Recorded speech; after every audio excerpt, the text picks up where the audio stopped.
স্বাগত জানাচ্ছি সকালের বাংলাদেশে।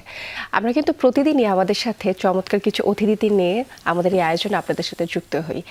আজ তার ব্যতিক্রম নয়। আজ আমার সাথে চমৎকার 4 জন অতিথি আছেন। আজ আমাদের সাথে MIST ম্যাভিডপ টিম আছে। আমি চলে যাচ্ছি আমার অতিথিদের কাছে, তাদের পরিচয়গুলো তারা আজ নিজেরাই নিজের পরিচয়টা আপনাদের কাছ থেকে জানবো। আমার ডান পাশ থেকে শুরু করছি। আসসালামু আলাইকুম, আমি লেফটেন্যান্ট আরিফ, MIST ম্যাভিডপ টিম কোঅর্ডিনেটর। আসসালামু আলাইকুম, আমি Ankon Das Joy, executive team lead MIST ম্যাভিডপ। আসসালামু আলাইকুম, আমি Mahibul Haq, team lead of মিস ম্যাভিডপ। আসসালামু আলাইকুম, আমি Farhan Muhib Himel, software team lead of মিস ম্যাভিডপ। যেহেতু আমার ডান পাশে প্রথমেই আরিফ আছেন লেফটেন্যান্ট, আপনি আপনার কাছ থেকে একটু জানতে চাই MIST ম্যাভিডপের শুরুটা কিভাবে হয়েছিল, এই পথ চলাটা কেমন ছিল আপনার কাছ থেকে জানতে চাই। পথ চলাটা আমাদের যখন শুরু হয়, যে আমরা ফার্স্টে যখন এখানে ইঞ্জিনিয়ারিং পড়তে আসি সেকেন্ড ইয়ারে, তখন আমার তাদের সাথে কথা হয়, আমার টিম মেম্বার যারা আছে। তো আমি যেহেতু নেভিতে আছি, তখন আমি যখন ইঞ্জিনিয়ারিংয়ে জয়েন করি, তখন আমার একটা ইচ্ছা ছিল যে আমি এই রিলেটেড ড্রোন নিয়ে কিছু একটা কাজ করবো আর কি। তো যখন এই ইচ্ছাটা আমাদের মধ্যে চলে আসে, তখন আমরা দেখছি যে আকাশের দিকে ড্রোন নিয়ে কাজ হচ্ছে, বা সমতলের ড্রোন নিয়েও কাজ হচ্ছে, বাট আন্ডার ওয়াটারটা আমাদের কাছে একটা আনএক্সপ্লোর্ড এখনো আমাদের কাছে রয়ে গেছে অনেকটাই। হ্যাঁ, তো তখন আমার কাছে মনে হয়েছে যে আমরা কেন শুরু করছি না, যে why not MIST is starting. Then আমার যে ক্লাসের শিক্ষার্থীরা ছিল, আমার ছোট ভাইয়ের মতোই, তাদের সাথে আমার সম্পর্ক। তো আমাদের একদিন আমরা পিরিয়ড টাইমে সেমিস্টার টুকে পড়াশোনা করছিলাম, তো হঠাৎ করেই মনে হলো যে কেন আমরা আন্ডার ওয়াটার নিয়ে কোনো কাজ করতে পারি কিনা। তখন আমাদের মনে হলো যে হ্যাঁ ভাই, আমরা তো পারবো। তখন আমাদের সিনিয়র ফ্যাকাল্টি স্যাররা ছিলেন, আমাদের নেভি সিনিয়র স্যাররা ছিলেন, তো তারা আমাদেরকে হেল্প করেছে যে কীভাবে আমরা এটা শুরু করতে পারি। তো এই একটা চিন্তা ভাবনা থেকেই কিন্তু আমাদের এই MIST ম্যাভিডপের যাত্রাটা শুরু হয়। ড্রোন বানানোর কাজ আমরা শুরু করি আর কি। একদম সেই পর্যায় থেকে বিশ্বমঞ্চে চলে এসেছেন আপনারা। এবার একটু আপনার কাছ থেকে জানতে চাই যে বিশ্ববিদ্যালয় দল থেকে বিশ্ব চ্যাম্পিয়ন হওয়ার গল্পটা বা অনুভূতিটা কেমন? অনুভূতিটা আসলে বলে এক্সপ্রেস করার মতো না। এটা আসলে অনেক বড় একটা অ্যাচিভমেন্ট, নিজের জন্য, দেশের জন্য, আমাদের ইউনিভার্সিটির জন্য। প্রায় 1.5-2 বছর থেকে আমরা কাজ করছি এখানে। ভাই যেটা বললেন, শুরু থেকে আমরা ছোট ছোট স্টেপ নিয়ে যখন আগাচ্ছিলাম, আস্তে আস্তে একটা টাইম গিয়ে আমরা বিশ্বমঞ্চে প্রতিযোগিতায় অংশগ্রহণের সুযোগ পেলাম। এবং যখন আমাদের টিম নাম্বার ছিল PNO07, যখন সেই লাস্ট মুহূর্তে যখন অ্যানাউন্স করলো PNO07 টিম মিস ম্যাভিডপ, তখন আসলে এটা অন্যরকম একটা অনুভূতি। এটা চেয়ার ছেড়ে যখন আমি একটু চিল্লায় উঠলাম, আমি আমার চেয়ার ছেড়ে স্টেজ পর্যন্ত গেলাম, আমার সাথে বাংলাদেশের ফ্ল্যাগ ছিল। এটা আসলে অনুভূতিটা প্রকাশ করার মতো না। এত ভালো লাগছিল যে এত বড় একটা অর্জন, দেশের জন্য হোক, নিজের জন্য হোক, এবং বাংলাদেশে কিন্তু এটাই একটা আন্তর্জাতিক কম্পিটিশনের প্রথম এত বড় একটা অ্যাচিভমেন্ট।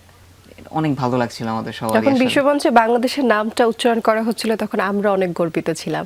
আপনাদের কাছ থেকে আপনাদের অনুভূতিটাও জানতে চাই। যখন বাংলাদেশের নামটা বা ম্যাভিডপের নামটা, আপনাদের টিমের নামটা উচ্চারণ করা হয়েছিল, আপনার অনুভূতি কেমন ছিল?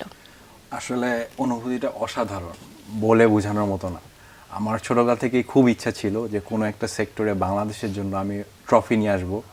আলহামদুলিল্লাহ সেই ইচ্ছাটি পূরণ করতে পেরেছি।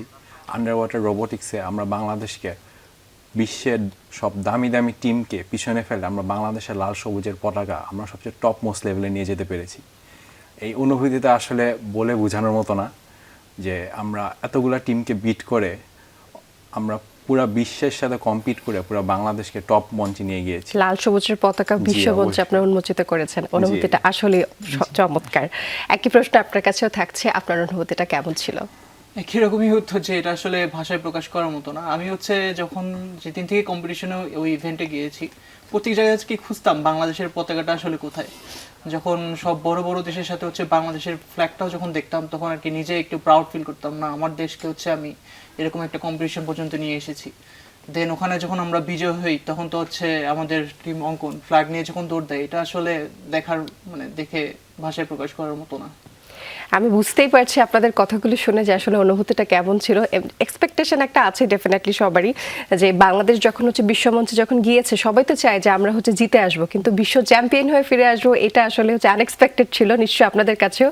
তবে আপনারা সেই ব্যাপারটাকে কি সত্য করেছেন, আমাদেরকে গর্বিত করেছেন। চ্যালেঞ্জ তো অবশ্যই ছিল, তো একটু জানতে চাই সবচেয়ে বড় চ্যালেঞ্জ কি ছিল আপনাদের কাছে?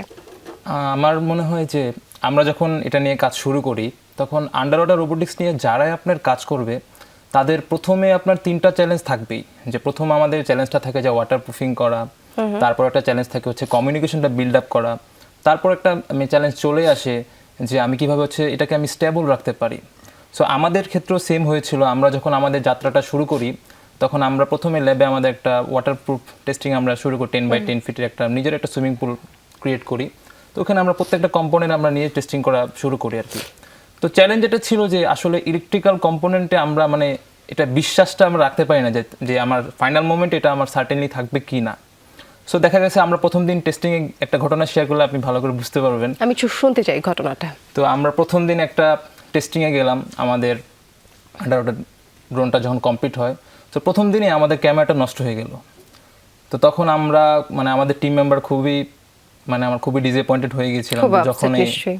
যখনই আমাদের প্রথম দিনে ক্যামেরাটা নষ্ট হয়ে গেল, আমাদের কোনো ব্যাকআপ প্ল্যানও ছিল না। সো ওই দিনে আমরা না বুঝতে পারছি যে আসলে এখন যদি আমরা আমাদের এই যে সামনে এই চ্যালেঞ্জগুলো আরও আসবে, যে আমাদের সকল কিছুর একটা ব্যাকআপ প্ল্যান রাখতে হবে আমাদের। তো আমরা ওই দিন থেকে আমরা বলছি যে আমাদের টিম এখন থেকে আমরা শুরু করলাম যে আমরা আমাদের সবসময় ওর্স কেস সিনারিওটা আমরা সামনে আসবো। আপনি যদি আমাদের লাইফে যদি আমরা ওর্স কেস সিনারি নিয়ে যদি আমরা সামনে এগিয়ে যাই, তার থেকে যদি আমরা একটু বেটার আউটপুট পাই, তখন কিন্তু আমাদের কাছে বেস্ট ফিলিংটা হয়। তো আমি আমাদের টিম এভাবে আমরা প্রিপারেশন নিচ্ছি যে আমাদের ক্ষেত্রে ওর্স কেস সিনারিওটা আসবে এবং আমরা এখান থেকে ইনশাল্লাহ ডিসঅ্যাপয়েন্ট হব না, যে আমরা এটাকে নিয়ে সামনে এগিয়ে যাব। তো এই জন্য failure is the pillar of success যেটাকে বলা একদম। আপনি যেটা বলছেন অ্যাবসলিউটলি কারেক্ট, যে আমাদের এটা failure is the pillar of success. এটাই আমাদের ক্ষেত্রে হয়েছে যে আমরা ফেল করবো, তারপর আমরা শিখবো এবং আমরা এটাতে এক্সপ্লোর করবো। তো এই চ্যালেঞ্জগুলো আমরা মোকাবিলা ব্যাপারটা একদম সিনেম্যাটিক, কিন্তু যে প্রথমে কিন্তু হচ্ছে আমরা ফেল করছি, ডিসঅ্যাপয়েন্টেড হয়েছি, তারপর একটা ব্যাকআপ তৈরি হয়ে এবং আজকে আমরা বিশ্ব চ্যাম্পিয়ন। টিম লিডার কাছে একটু জানতে চাই মাহিবুল হক, যে আপনারা যখন এগুলো নিয়ে কাজ করছেন, প্রত্যেকের তো অনুপ্রেরণার জায়গা এক এক জায়গা থেকে আসে। তো আপনাদের এই যে রোবোটিক্স নিয়ে বা রোভ নিয়ে কাজ করার এই অনুপ্রেরণাটা কোথা থেকে এসেছিল আন্ডার ওয়াটার নিয়ে কাজ করার? আসলে আমরা আগে এরিয়াল ড্রোন নিয়ে কাজ করতাম, তাছাড়া আমরা ইউনিভার্সিটির বিভিন্ন সময় বিভিন্ন রকমের প্রজেক্ট বানিয়েছি। তো একদিন আমরা বসে বসে চিন্তা করছিলাম যে নতুন কি করা যায়। তো ওই দিন বৃষ্টি হচ্ছিল, তারপর আমরা চিন্তা করলাম যে what if we go under water. তো ওখান থেকে আমরা একটু ইন্টারনেট ঘাটাঘাটি করে দেখলাম যে এই জিনিসটা আসলে করা সম্ভব নাকি। ওখান থেকে আমরা অনুপ্রেরণা নিয়ে, তাছাড়াও বাংলাদেশ যেহেতু নদীমাতৃক দেশ, আমরা বুঝলাম যে টেকনোলজিটা একটা ভালো ইম্প্যাক্ট রাখবে বাংলাদেশের ক্ষেত্রে। ওইখান থেকে আমরা আমাদের ডিপার্টমেন্টকে অ্যাপ্রোচ করলাম। স্যাররা আমাদের প্রপোজাল শুনে স্যাররা অনেক খুশি হলো যে আসলে জিনিসটা নতুন প্লাস ইম্প্যাক্টফুল বাংলাদেশের ক্ষেত্রে। সেখান থেকে আমরা এমআইএসটি থেকে সহযোগিতা নিয়ে আমাদের প্রথম ড্রোন লেভিয়াথেন 1.0 বানিয়েছি। ওই ড্রোনটা দিয়ে আমরা অনেকগুলো আন্ডার ওয়াটার সাকসেসফুল মিশনও কমপ্লিট করেছি। তার উপর মিশনগুলো কি একটু জানতে চাই, মানে কাজটা কিভাবে করছে সেটা। আমরা একটা লাইভ ভিডিও ফিড ট্রান্সমিট করেছিলাম পানির নিচ থেকে। আমরা অলরেডি জানি যে পানির নিচে আসলে ভিডিও রেকর্ডিং করাটা খুব টাফ। সো আমাদের প্রথম যে remotely operated underwater vehicle ছিল, সেটা পানির নিচে লাইভ ভিডিও স্ট্রিমিং পানির উপরে একদম রিয়েল টাইম ট্রান্সমিট করতে সক্ষম। তো ওইটার মাধ্যমে আমরা পানির নিচে একটা ডাইভারদের মহড়া পানির উপরে লাইভ ট্রান্সমিট করেছিলাম। ওইটা আমাদের ফার্স্ট মিশন ছিল। তাছাড়াও আমরা একটি অটোনোমাস আন্ডার ওয়াটার ভেহিকেলও কনস্ট্রাক্ট করেছিলাম। এই দুইটা ভেহিকেলের অভিজ্ঞতার উপর ভিত্তি করেই আমরা আমাদের থার্ড ড্রোনটা কনস্ট্রাক্ট করেছিলাম, যেটা দিয়ে আমরা আন্তর্জাতিক কম্পিটিশনে গিয়েছিলাম। ওটা আসলে আমাদের বেস্ট ইঞ্জিনিয়ার প্রজেক্ট ছিল, কারণ ওইটা শুধু এমআইএসটি বা আমাদের টিম না, বরং পুরা বাংলাদেশকে বিশ্বমঞ্চে উপস্থাপন করছিল। এবার অঙ্কন দাস, আপনার কাছে একটু জানতে চাই, এই যে একসাথে কোঅর্ডিনেট হওয়া, কাজ করা, এটার এক্সপিরিয়েন্সটা কেমন ছিল আপনাদের মাঝে? বা সবচেয়ে বেশি ঝামেলা কে করেছে? কোনো ইন্টারেস্টিং কোনো গল্প যদি থেকে থাকে, হয় না যে কাজ করতে করতে যে আমি এই টিমে আর কাজ করতে পারবো না, আমি এই টিম থেকে এবার চলে যেতে চাই, অথবা কেউ একটু বেশি বলে, কেউ একটু বেশি বোঝে, হয়তো নিশ্চয়ই। তো একটু জানতে চাই এক্সপিরিয়েন্সটা কেমন ছিল একসাথে কাজ করার? এরকম যদি এক্সপিরিয়েন্স শেয়ার করতে, আমি তো নিজেই মনে হচ্ছে যে না, আর হবে না, ছেড়ে দেই। এরকম কোন পর্যায়ে এসে মনে হয়েছে যে আর হবে না? এরা আসলে বিভিন্ন স্টেজেই মনে হয়ে থাকে। যেমন ধরেন একটা কাজ করতেছি, রাত ভরে একটা সলিউশন আমরা টিমে ল্যাবে ছিলাম, সলিউশন রেডি করব, হচ্ছে না, একটা টাইম মনে হয় না আর হবে না, ছেড়ে দেই। তখন সাথে কেউ একজন চলে আসে বলে না করব, শেষ করে ঘুমাবো। এমন হয়েছে আমরা ধরেন আমাদের এমআইএসটি আমরা যে ল্যাবে কাজ করি, আমরা মানে প্রায় রাতে আমাদের ল্যাবে থাকা লাগতো, সকাল হয়ে যেত।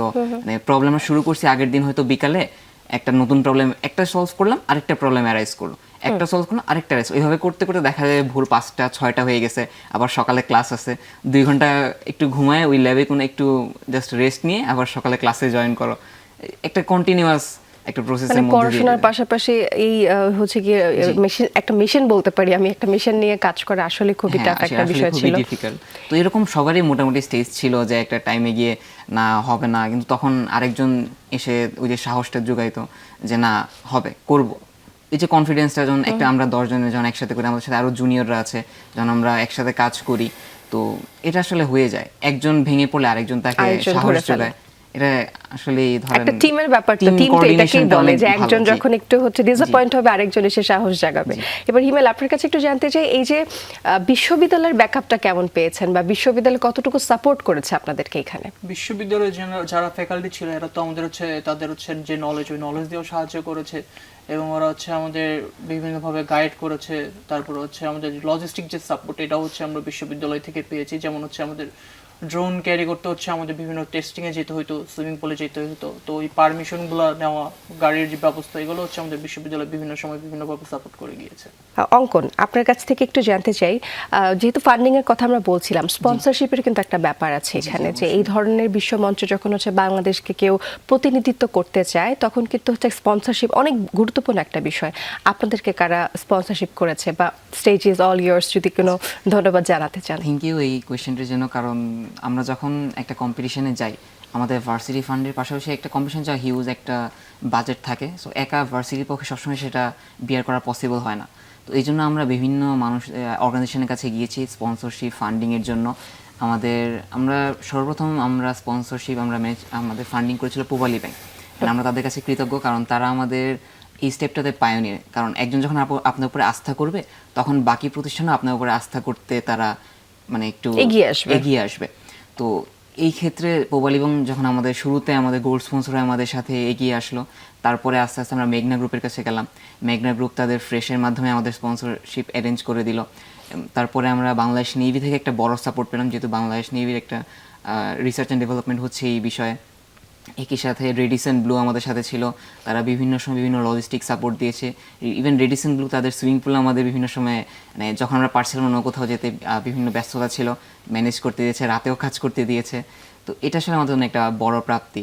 স্পন্সরের আরও যদি আমরা বাংলাদেশ কোস্ট গার্ড থেকে আমাদের সাপোর্ট দিয়েছে, তারপরে Bangladesh Chittagong dry doc limited তারা আমাদের সাপোর্ট দিয়েছে। এরকম বিভিন্ন প্রতিষ্ঠান এগিয়ে আসার জন্যই আজকে আমরা এত দূর আসতে পেরেছি। আমরা চাই আপনারা আরো অনেক দূর এগিয়ে যান। এটা তো একটা কম্পিটিশন, তো বিশ্ব চ্যাম্পিয়ন হয়েছেনই, এই ধরনের কম্পিটিশনে বাংলাদেশ সবসময় এগিয়ে যাক, এই প্রত্যাশা আমাদের থাকবে। টিম লিড, আমি একটু মহিবুল হকের কাছে একটু জানতে চাই, কম্পিটিশনের বিষয়ে একটু জানতে চাই। এই ধরনের কম্পিটিশনে অনেকগুলো দেশ তো অংশগ্রহণ করেছিল, যদিও স্পন্সরশিপ তো ছিলই, তারপরেও কি কোনো ধরনের ল্যাকিংস ছিল যেটা উঠিয়ে আসতে বা উত্তরণ করতে আপনাদের একটু কষ্ট হয়েছে, বা ওইখানে গিয়ে মনে হয়েছে যে আচ্ছা আমাদের কাছে এই ইকুইপমেন্টগুলো থাকলে বা এইগুলো থাকলে আমরা আরো একটু ভালো করতে পারতাম বা আরো সহজ হতো বিষয়টা? অসংখ্য ধন্যবাদ। সো আসলে বাংলাদেশে আন্ডার ওয়াটার টেকনোলজিটা কম্পারেটিভলি একটা নতুন ফিল্ড। সো দেখা গিয়েছে যে যেসব প্রযুক্তি আমাদের প্রয়োজন ছিল, ম্যাক্সিমামই আমরা বাংলাদেশে যেগুলো অ্যাভেলেবল ম্যাটেরিয়ালস তা দিয়ে আমরা নিজেরা বানিয়েছি। সো কম্পিটিশনে যাওয়ার পর আসলে আমরা যে জিনিসটা একটু চ্যালেঞ্জিং ফেস করেছিলাম, সেটা হচ্ছে 11,000 কিলোমিটার দূরে ড্রোন নিয়ে গিয়ে পৃথিবীর সবচেয়ে বেস্ট টিমসগুলোর সাথে কম্পিট করাটা, একটা নতুন এনভায়রনমেন্টে কম্পিট করাটা, এটা একটু চ্যালেঞ্জিং ছিল।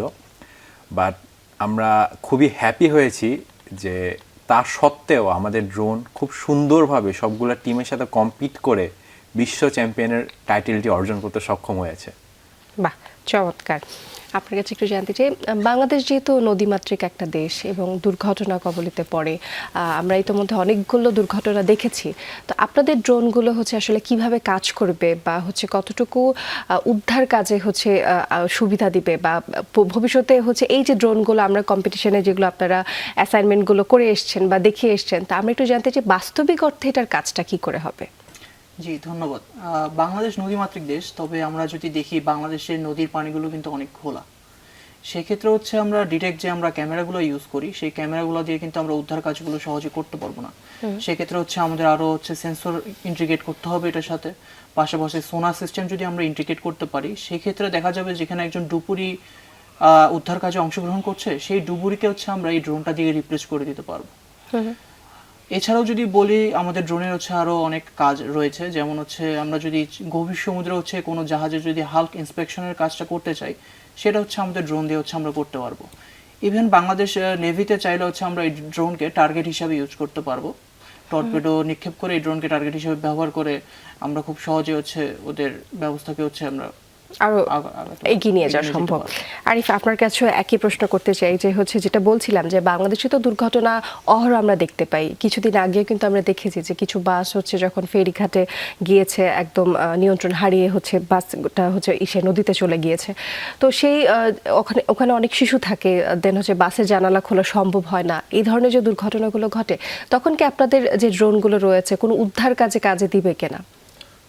জি ধন্যবাদ। তো আমাদের যে ড্রোনটা ছিল, যে ড্রোনটা আমরা তৈরি করেছি, তো সেটা যেটা আমার হিমেল আমাদেরটা আপনাদেরকে বললো, যেটা আমাদের একটা কাজে দিবে। কিভাবে কাজে দিবে, যে সে বললো যে আমাদের পানিটা অনেক ঘোলা, কিন্তু ঘোলা থাকা সত্ত্বেও কিন্তু আমরা এটাকে কাজ করতে পারবো যদি আমরা এখানে থার্মাল ইমেজিং ক্যামেরা একটা আমাদের আছে, যেটা আমাদের সেন্স করে টেম্পারেচার বেস, যেখানে পানির নিচে যদি মানুষ থাকে অটোমেটিক তার একটা টেম্পারেচার একটা গরম থাকবে। তো এই গরমটা আমরা এই টেম্পারেচারের সাহায্যে আমরা সেটাকে ডিটেক্ট করতে পারবো। তো সেই ক্ষেত্রে কিন্তু আমরা একটা শনাক্ত করতে পারবো যে আমরা ইনস্ট্যান্ট মোমেন্টে যখন আমি আমার ড্রোনটা যখন পানির নিচে দিব তখন আমার থার্মাল ইমেজিং ক্যামেরার মাধ্যমে আমি বুঝতে পারবো যে আসলে আমার কোথায় মানুষটা আছে, যে সব পুরোটা জায়গাটা আমার মানে সাদা দেখাচ্ছে, একটা জায়গায় শুধু একটা কালো স্পট দেখাচ্ছে, কারণ ওটা একটা ঠান্ডা বা একটা গরম। তো তখন কিন্তু আমার যে ড্রাইভার থাকবে বা আমার যে উদ্ধারকর্মী থাকবে তার কিন্তু আর মানে ফার্স্টে যে খুঁজতে হচ্ছে না যে সে আমার যে মানুষটা ডুবেছে সে কোথায় আছে। তখন কিন্তু আমি ড্রোন দিয়ে একটা সাহায্য তাকে করতে পারছি যে তুমি এখানে যাও, তুমি এখানে মানুষটা আছে আর কি। তখন কিন্তু আমরা অটোমেটিক একটা সুবিধা পাবো। একটা এমন কোনো এক্সপেরিমেন্ট করা হয়েছে কি? না, এখন পর্যন্ত এটা করা হয়নি, ইনশাল্লাহ সামনে করা হবে আর কি। যেহেতু যেটা বলছিলাম যে বন্যা তো প্রতি বছরই বাংলাদেশে হয়ে থাকে এবং সবচেয়ে বেশি যে সমস্যাটা হয়ে থাকে যে হচ্ছে মানুষ কোথায় আছে সেটা ডিটেক্ট করা বা মানুষ পর্যন্ত হচ্ছে খাদ্য সামগ্রী বা প্রয়োজনীয় যে জিনিসগুলো আছে সেটি পৌঁছে দেওয়ার জন্য। তো এই ধরনের কাজগুলোতে কি হচ্ছে এই ড্রোনগুলো কাজে আসবে কিনা বা বাস্তবিক অর্থে কবে নাগাদ হচ্ছে কাজে আসতে পারে? আরেকটা প্রশ্ন সেখানে যোগ করতে চাই যে জাতীয় পর্যায়ে এইগুলোকে কাজে লাগানোর জন্য আর কি কি পদক্ষেপ আপনার কাছে মনে হয় যে দেশের সরকারের পক্ষ থেকে হোক রাষ্ট্রের পক্ষ থেকে হোক কতটুকু সহযোগিতা করলে এইগুলো হচ্ছে জাতীয় অর্থে হচ্ছে আমরা কাজে লাগাতে পারবো? জি, আপনার প্রশ্নটা আমি বুঝতে পেরেছি পুরোপুরি। তো যেটা হচ্ছে আমি বলছিলাম যে আমাদের যে ড্রোনটা আমরা বানিয়েছি সেটা কিন্তু একটা কম্পিটিশন বেসড আমরা ড্রোনটা বানিয়েছি, যে আমাদের এই টাস্ক ছিল আমাদের পূরণ করতে হবে। সো আমরা এই অর্থে আমরা এই কাজগুলো আমরা করেছি, স্বল্প পরিসরে আমরা করেছি। তো যখন দেখা যাবে যে আমাদের এটা যদি আমরা বাস্তবিক অর্থে যদি দেশের ক্ষেত্রে এবং আমার বাংলাদেশ নৌবাহিনীর ক্ষেত্রে বা যে কোনো ক্ষেত্রে দেশের শিল্প খাতে হতে পারে, যখন আমরা তখন কিন্তু এই যে আমাদের এই সেন্সরগুলো অনেক বেশি সেন্সর ইন্টিগ্রেট হবে, তারপর হচ্ছে আমাদের এটা আরও রোবাস্ট হবে। যখন আমরা অনেকগুলো সেন্সর যখন আমরা কাজে লাগাবো তখন কিন্তু আমাদের এটা করতে সম্ভব। যে এখন যেটা আমরা নেই, এখন যেটা আমরা স্বল্প পরিবেশে আমরা ল্যাব মেড প্রোডাক্ট, আমরা প্রোটোটাইপ যেটা আমরা বলে থাকি আর কি, আমাদের এমআইএসটির জন্য আমরা কম্পিটিশন বেসড আমরা করেছি।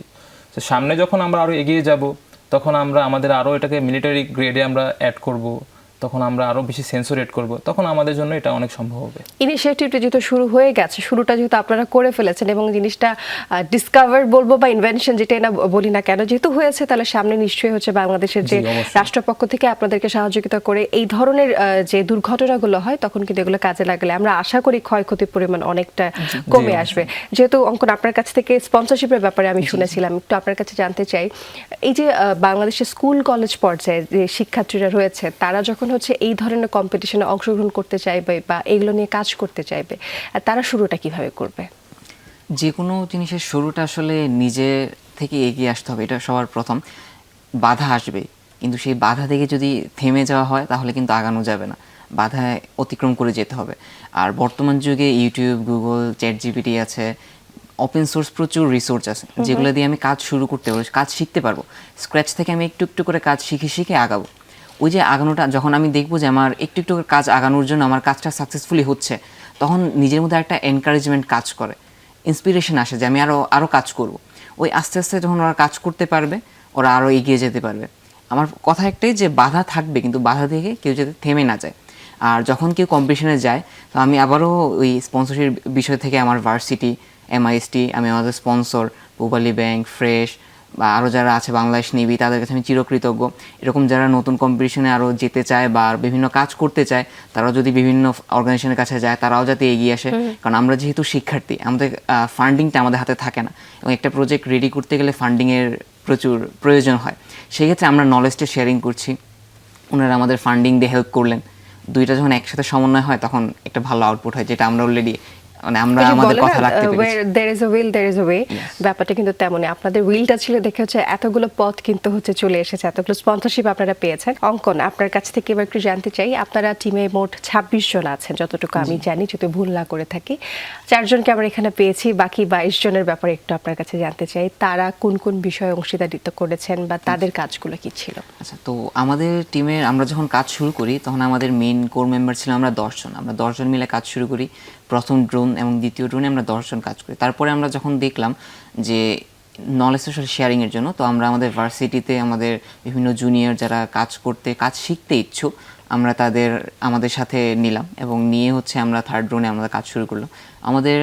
আমরা এখানে 4 জন আমরা কোর মেম্বার এবং আরও 6 জন যারা কোর মেম্বার, যেমন আমাদের যে ড্রোনের ডিজাইন 3D ডিজাইনিং, সেখানে কাজ করে হচ্ছে তাকি ইমদাদুল্লাহ নূর। আমাদের মেকানিক্যাল স্ট্রাকচারটা, যেটা হচ্ছে আমাদের সবচেয়ে একটা প্রাইম পয়েন্ট, মেকানিক্যাল স্ট্রাকচারটা অ্যালুমিনিয়াম বেল, তো সেখানে হচ্ছে শেখ তানভীর ইসলাম উদয় কাজ করে। আমাদের ইলেকট্রিক্যালে কাজ করে হচ্ছে আনিসুল ইসলাম। দেন আমাদের যে ড্রোনটা চালাতে হয়, এবং আমাদের আরিফ আয়মান হক, তার ড্রোন চালানোর দক্ষতা অসাধারণ, সে অসাধারণ কন্ট্রোল করতে পারে। আমাদের R&Dতে কাজ করে সাদ। তারপর আমাদের সব কিছুর সেফটি এনশিওর করে, সব কিছু ইলেকট্রিক্যালি সেফ, মেকানিক্যালি সিকিউর, সব কিছু সিকিউর আছে কিনা সেটা নিয়ে কাজ করে হাসিন। এছাড়াও আমাদের সাথে জুনিয়র আছে, আমাদের সবারই সাব ডিভিশনে তারা কাজ করে, মার্কেটিংয়ে কাজ করে, PR-এ কাজ করে, মেকানিক্যাল, ইলেকট্রিক্যাল, সব টিমে আমাদের সাথে তারা থেকে কাজ শিখে। অঙ্কন, এতক্ষণ যাদের নাম নিয়েছেন আমি তাদের সবাইকে অভিনন্দন জানাতে চাই আমার পক্ষ থেকে, যমুনা টেলিভিশনের পক্ষ থেকে। বাকি 22 জন যারা আজ আমাদের সাথে যুক্ত হতে পারেননি, আপনাদেরকে অনেক অনেক শুভকামনা এবং অভিনন্দন আপনার পক্ষ থেকে আমি বলে দিয়েছি। এবার একটু হচ্ছে গিয়ে টিম লিড মাহিবুল, আপনার কাছে জানতে চাই, এই যে আন্তর্জাতিক পর্যায়ে আপনারা যখন কম্পিটিশনটা করেছেন, ধাপগুলো তো অনেকগুলো নিশ্চয়ই ছিল, তো একটু আপনার কাছ থেকে বিস্তারিত একটু জানতে চাই। জি, তো কম্পিটিশনে একটা ফিক্সড ক্রাইটেরিয়া দেওয়া থাকে যে আমাদের ড্রোনগুলা কিছু পার্টিকুলার ক্রাইটেরিয়া থাকে, ওই ক্রাইটেরিয়াগুলো ফুলফিল করতে হবে কম্পিটিশনে কোয়ালিফাই করার জন্য। সো প্রথম ধাপে আমরা ফোকাস করেছি যে আমাদের কি কি ক্রাইটেরিয়া ফুলফিল হয়েছে আর কি কি হয়নি।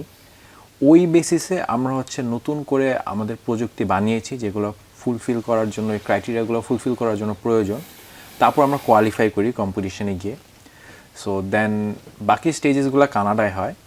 মেজর অফ কম্পিটিশনটা হচ্ছে ওয়ার্ল্ডের most prestigious remotely operated underwater vehicle challenge. তো কম্পিটিশনটা শুধু একটা টিমের টেকনিক্যাল স্কিল না, টেকনিক্যাল স্কিল বাদেও হচ্ছে মার্কেটিং সহ team management, organisational efficiency, corporate social responsibility সহ মাল্টিপল ডাইমেনশনে আমাদের টিমকে জাজ করা হয়। সো টেকনিক্যাল স্কিলের পাশাপাশিও আমরা বাকি সেক্টরগুলোতে ভালো মার্ক আনতে পারছি নাকি ওই দিকেও আমাদের ফোকাস করা লেগেছে। যেমন আমাদের CSR-এ আমরা ফুল মার্ক পেয়েছি, যার জন্য আমাদের বাংলাদেশের বিভিন্ন পর্যায়ে বিভিন্ন ইভেন্টে গিয়ে বাংলাদেশের মানুষকে আন্ডার ওয়াটার রোবোটিক্স সম্পর্কে ধারণা দেওয়া লেগেছে। তাছাড়া বিভিন্ন স্কুল কলেজে গিয়ে আমাদের নলেজ শেয়ারিংও করা লেগেছে। আমাদের মার্কেটিংয়ে ফুল মার্কস পাওয়ার জন্য আমাদের ড্রোনটা বিভিন্ন আন্ডার ওয়াটার রোবোটিক্সের বিশ্বখ্যাত কোম্পানির কাছে আমাদের প্রেজেন্ট করা লেগেছে।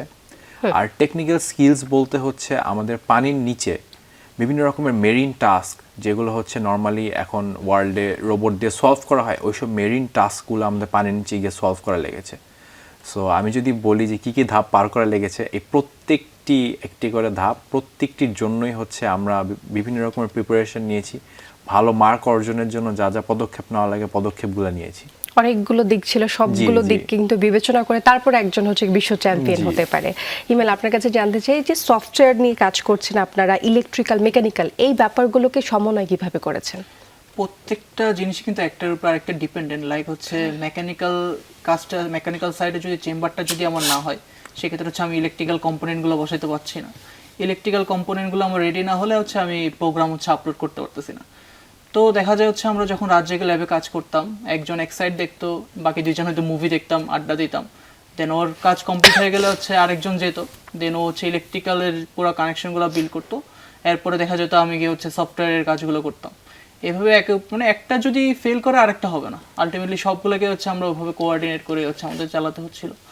ইভেন হচ্ছে সফটওয়্যারের ক্ষেত্রে দেখা যাইতো যে আগে হচ্ছে আমরা ওপেন সোর্স সফটওয়্যারগুলো ইউজ করতাম, পরবর্তীতে বিভিন্ন কাজের ক্ষেত্রে যখন কোনো প্রবলেম ফাইন্ড আউট হইতো সেই ক্ষেত্রে দেখা যেত ওইটার সলিউশনটা আমাদের জন্য টাফ হয়ে যেত। সেই ক্ষেত্রে আমরা ভাবলাম আমরা নিজেরাই কেন এটা ডেভেলপ করছি না, কারণ একটা জিনিস যখন আমি বিল্ড করব আমি জানি ওটার ফল্ট কি হতে পারে, প্লাস হচ্ছে ওটার ইনস্ট্যান্ট সলিউশন হচ্ছে আমি তখন দিতে পারি, আর ওটার হচ্ছে আমার অনেক স্পেস থাকে হচ্ছে আরো বিভিন্ন কাজ ইন্টিগ্রেট করার। তো সেক্ষেত্রে হচ্ছে আমরা নিজেরাই একটা সফটওয়্যার বিল্ড করি আরেকজনের উপরে ডিপেন্ডেন্ট না থেকে। চমৎকার।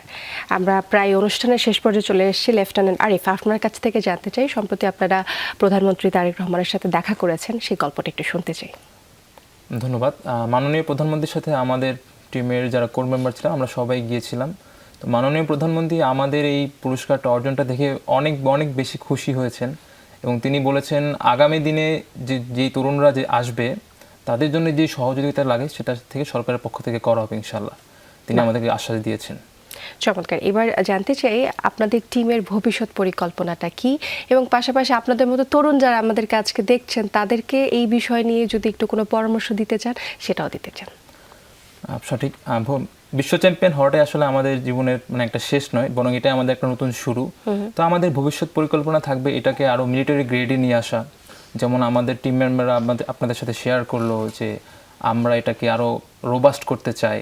তো আমাদের বঙ্গোপসাগরে যে পয়েন্টগুলো আছে, যে আমাদের একটা ফ্লোটস আছে যেটা আমরা ডাটা আনতে পারি, তো আমাদের বঙ্গোপসাগরে আমরা এই ফ্লোটসগুলো রেখে প্রত্যেকটা পয়েন্টে পয়েন্টে রেখে আমরা সেকেন্ডে আমরা ডেটাগুলো আমরা পাঠাবো আমাদের ফ্লিট যেগুলো আছে বা নৌপরিগুলো যেখানে আছে সেখানে আমরা পাঠাবো।